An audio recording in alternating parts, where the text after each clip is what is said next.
For today's video, let's talk about balance. If it already wasn't obvious, we're referring to the balance in relation to fighting games, but hopefully there's little nuggets throughout the video that can apply to all genres, because obviously enough, the approach to balancing or patching a game looks very different depending on the game it's placed in. Do y'all see what the fuck I'm talking about? So what's the actual goal when it comes to balancing these games? By the actual topic of discussion, you might think it's to make all the characters in the game as close in strength as possible, and while that may not exactly be right, it's not exactly wrong either. There is no way in fighting games to achieve absolute balance because different characters exist with a variety of different ranges and movesets. It's those very differences between characters that lead to things like a matchup chart to see how any and every character stacks up against one another, assuming the players piloting are of equal skill. Okay, I have to BM one time. You stay right there. So the goal in question is to make each character in close enough approximation to one another while keeping each character unique. But more broadly speaking, they wanted to feel as if each character on the roster has a fighting chance to win. This is definitely a reflection of new games because in the older ones there were definitely terrible matchups. Well, Oh man, and it begins. it's over. This is pretty well reflected in recent generations of games, with the tier list only really going about as low as C tier in most cases. Now, not every community is going to be happy with the current standing of a game's balance, because of course, it's impossible to make everyone happy. That's why it's so funny to me that the community that I by far hear the most about is one of the ones I don't follow all that closely. That being a little off topic, but somewhat recently an old Core A gaming video came back into the spotlight. Most all of us know that the main point of criticism come from the people that never actually watched the video to begin with. It's been some time since I watched the video, but I'm sure there isn't much, if anything, that would feel out of place or dated within the video. Regarding the Tekken scene, I primarily follow FeeDX, and when it actually comes to Fee, he doesn't exactly overly complain in my opinion unless something is actually pressing. Outside of that, I do follow Lotus Azakura, who really only uploads the occasional Tekken video. But so much of the drama with the game's balance seeps into other communities, and I end up hearing about the current standing of the game through osmosis. I'm not a Tekken player, okay? I'm a dabbler, and I assume many people are this way. Peering over the fence, if you will, over at what's going on in Tekken Land, and you're like, oh my god, what is happening in Tekken Land over there, right? Yeah, everything's on fire over the fence.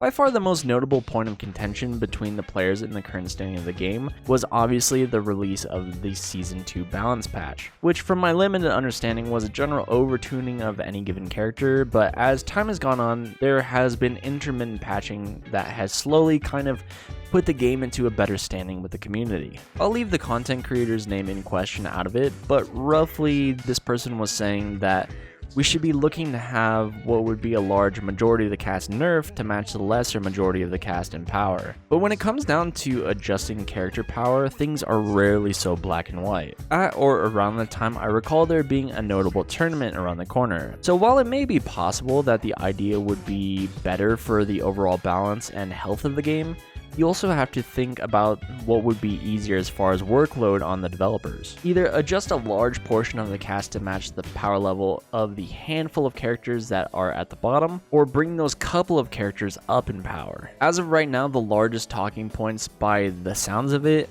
are about the power level of Nina and Brian. Alongside that was the criticism of the developers for, ironically enough, listening to the community. I believe this is tied to what would be the most recent patch. This might not be super accurate, I get all my Tekken information through Games of Telephone.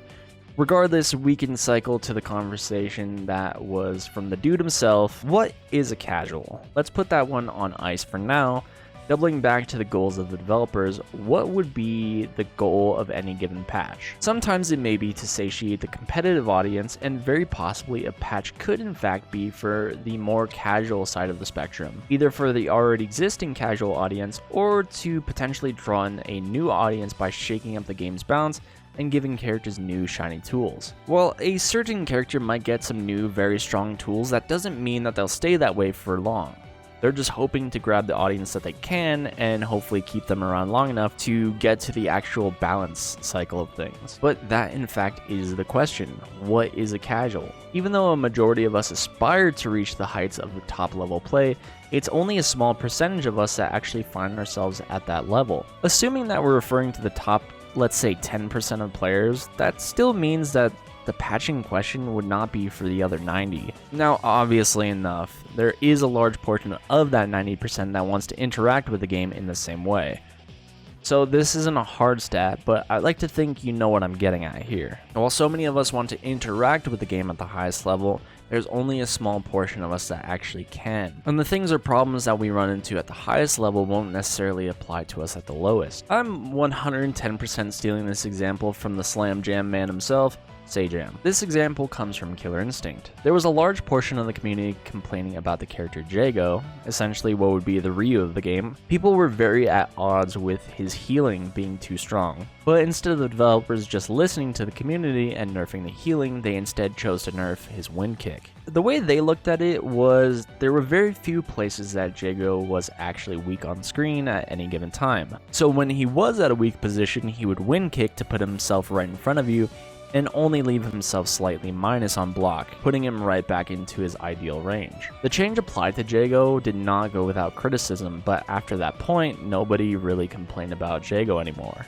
The idea or sentiment is nice in a vacuum. Applying the same style of patching to a roster like Tekken might just be a bit tougher due to the game's decent sized roster, but also very large move lists on each character. Expecting a dev to think as thoughtfully as this on each and every character, or at each and every bit of frustration the community runs into, is impossible. To a point, there's so much you would have to adjust that of course it's natural to opt to listen to the people who are actually in the trenches. By no means am I saying that we shouldn't nerf characters. In fact, I'm all for it as long as the nerf in question is thoughtful enough that it might accentuate other aspects of a character's options. Cycling back to the Nina and Brian chat, there's a certain level of ego protection here. I think a lot of this conversation boils down to wanting to feel validation in your victories and not have them chalked up to the characters you're piloting. Thank you guys so much for listening to me rant. If you want to see more, check out the rest of the channel. And if you have anything additional to add in the comments down below, please leave a comment. I would love to read it and hear your thoughts on the matter. Thanks for watching. See you later. Peace. Alright, let's find one more game, win or lose, and let's get out of here. Okay, a little Ryu versus Sagat. Now I'm on the other end. Alright, we gotta lock in. We gotta play well. I'll try my best.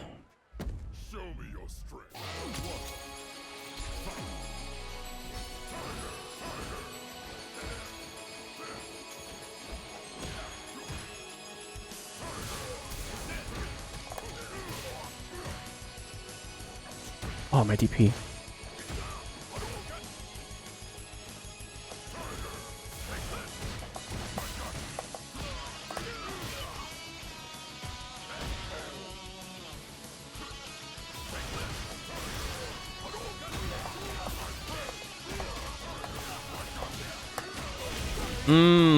Let's go, baby.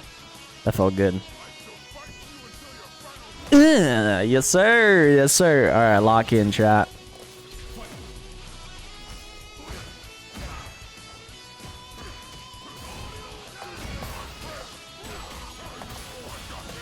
I'll take safe jump here. Oh, okay. Oh, my back heavy punch.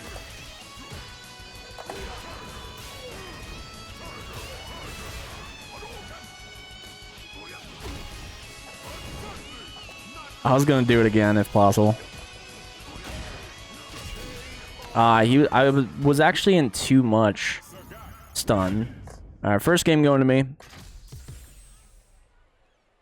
Yeah, the biggest thing right now is making sure I'm getting my light combo damage more than anything. Okay, well, I guess that's gonna do it. Thank you guys so much for watching. If you guys want to see more, check out the rest of the channel. In the description, those links not just my channel, but my friend's channel as well. Anyways, I'll see you guys later. Peace.